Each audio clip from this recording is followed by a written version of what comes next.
अखिल भारतीय विद्यार्थी परिषद जोधपुर महानगर विभाग के कार्यकर्ताओं द्वारा राजस्थान के गौरव राणा सांगा के अपमान करने वाले सपा सांसद रामजी लाल सुमन का पुतला दहन कर जोरदार विरोध प्रदर्शन किया गया।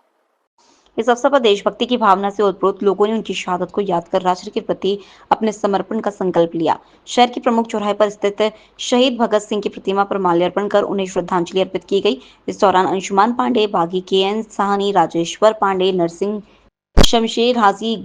गयसुद्दीन सहित कई गणमान्य व्यक्तियों ने कार्यक्रम में भाग लिया। श्रद्धांजलि सभा के दौरान वक्ताओं ने कहा कि भगत सिंह, सुखदेव और राजगुरु ने देश की आजादी के लिए अपने प्राणों की आहुति दी थी। उन्होंने ब्रिटिश शासन के खिलाफ संघर्ष करते हुए भारतीय स्वतंत्रता संग्राम को एक नई दिशा दी। वक्ताओं ने युवाओं को उनके विचारों को आत्मसात करने और देश हित में कार्य करने का संदेश दिया। सभा को संबोधित करते हुए वक्ताओं ने कहा कि स्वतंत्रता संग्राम में इन वीरों का योगदान अतुलनीय है। भगत सिंह का सपना केवल राजनीतिक स्वतंत्रता तक सीमित नहीं था, बल्कि वे एक ऐसे समाज की स्थापना करना चाहते थे जिसमें समानता और न्याय हो।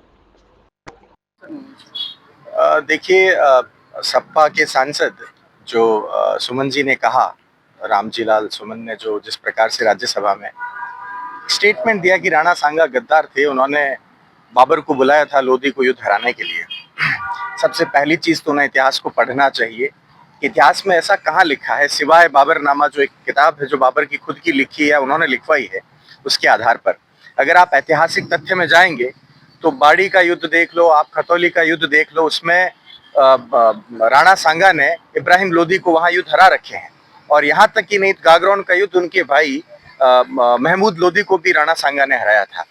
और मैं तो कह रहा हूँ कि इन सबसे परे अगर जिसको इस बात का मैं तो कह रहा हूँ सुमन जी को सोचना चाहिए था स्टेटमेंट देने से पहले, उसके शरीर पर लगे हुए 80 घाव, एक हाथ नहीं, एक आंख नहीं, पांव गए और उसको मिलाकर 80 घाव, जो जिस राणा सांगा ने अपनी सभा के बीच में कह दिया कि मेरे हाथ पांव नहीं है, मेवाड़ चाहे उसे अपना नया राजा, योग्य राजा चुने, और वहां की प्रजा ने कहा कि नहीं, राजा के रूप में हमें आप ही चाहिए, आप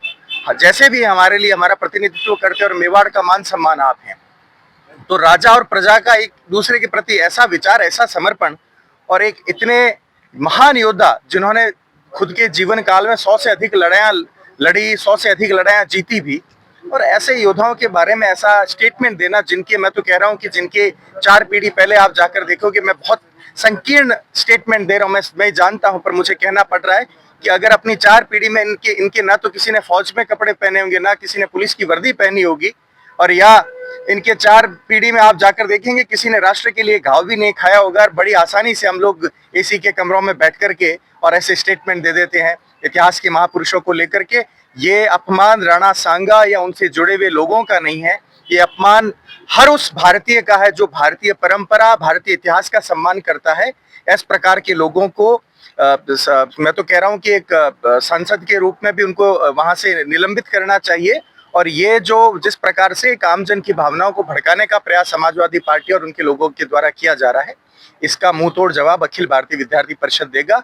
आज जयनारायण व्यास विश्वविद्यालय के मुख्य परिसर पर हम लोगों ने सपा के सांसद का पुतला जला करके विरोध दर्ज करवाया है, और हमने मांग रखी है कि ऐसे सांसद का निलंबन हो और उसके खिलाफ कार्रवाई भी हो। मैं अरविंद सिंह भाटी, छात्र संघ अध्यक्ष, जोधपुर विश्वविद्यालय।